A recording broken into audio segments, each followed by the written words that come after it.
All right, welcome to MMA Al Dente. I'm going to give you a few of my best bets. These are for UFC 269. If you've already watched the Juliana Pena is going to beat Amanda Nunes video, then you already know where I stand on that one. I'll reiterate in this video, but I'm going to be going through the whole card here. Really, I have outlined 5 different fights and plays that I'm going to make. Not that I'm going to do it with a lot of money. We're talking about winning like $17 here, so wish me luck. But the aforementioned co-main event, Juliana Pena, I'm taking her round 3, 4, and 5, and by decision. Sure, I'll be playing other, things with parlays and whatever.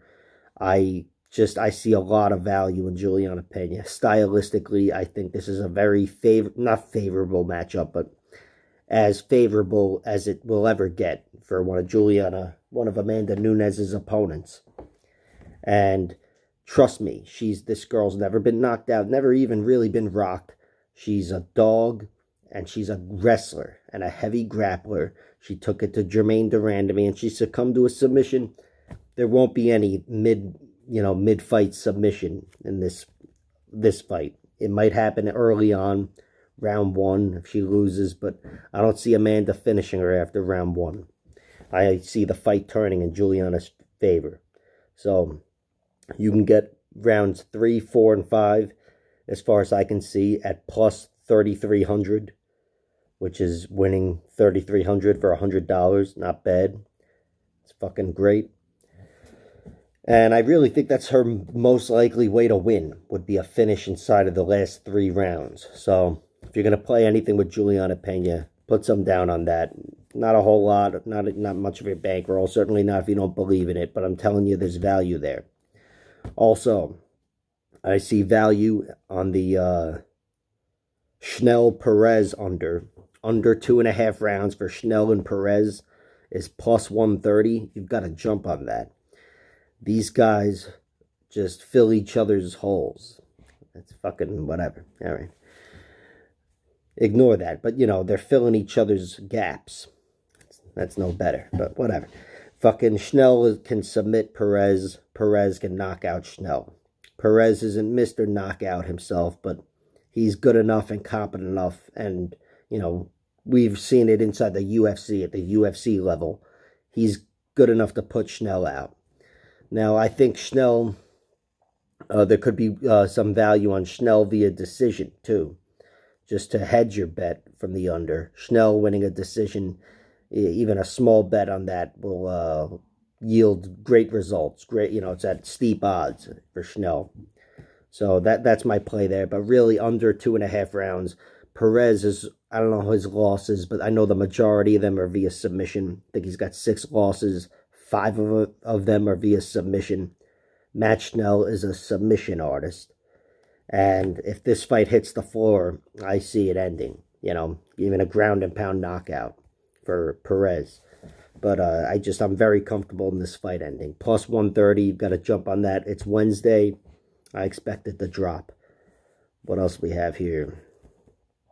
Under 2.5 rounds for Derrick Minner versus Ryan Hall. Now, Ryan Hall, I think he's 4-1 in the UFC, and 3 of those fights are decisions. And he's a great decision fighter, great point fighter.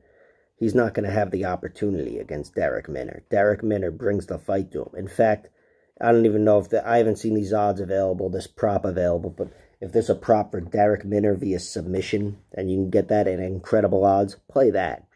Guy's got a guillotine from hell, triangle. He's got everything, and he goes for it.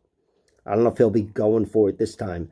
I just submit to you, he won't be able to help himself. I guarantee it. And this guy, he can fight cautiously and tactically. Something's going to give, something's going to happen, and he'll be in a dogfight before the end of round 1.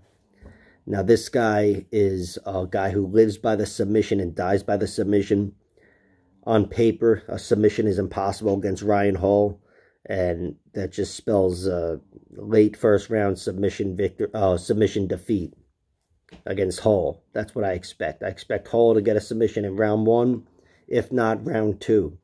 And to hedge the bet, who knows about his chin? You know, Derrick Minner could knock him out with something. Or Derrick Minner, 1 in a million, could submit Ryan Hall. That's not my pick. That's my last pick for this fight. But it's definitely a possibility where it's not for anybody else. Aside from Clay Guida, maybe. That's a reference to that incredible performance he put on last week. But, yeah, that's my play for that. I think Hall via round 1, round 2. Those are great props. I haven't seen the odds yet, but I would definitely play those. And the under, 2.5 rounds, minus 150. That one, that just speaks money to me. All right. Cachoeira, round 1, over Gillian Robertson. I can't say this is my play, but it's, I can't say this is my pick, but it's my play.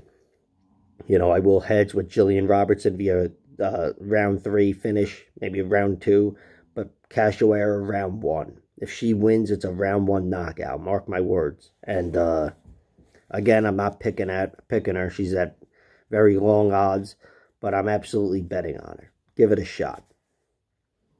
And one more, Sakai versus Tuivasa. Right now, the over 1.5 rounds is minus 140. I just see this one going over. I don't know. Neither one of these guys has that Rosenstruck type of power. Tuivasa's powerful, and Sakai, but I see them both being durable, and you know, this just seems like a dogfight to me. I've got it going deep into the 3rd round, probably going to decision, but it's not going to end early. Bet on the over. All right, those are my picks. Good luck. Follow them if you can. You see this fucking video, and I'll be back.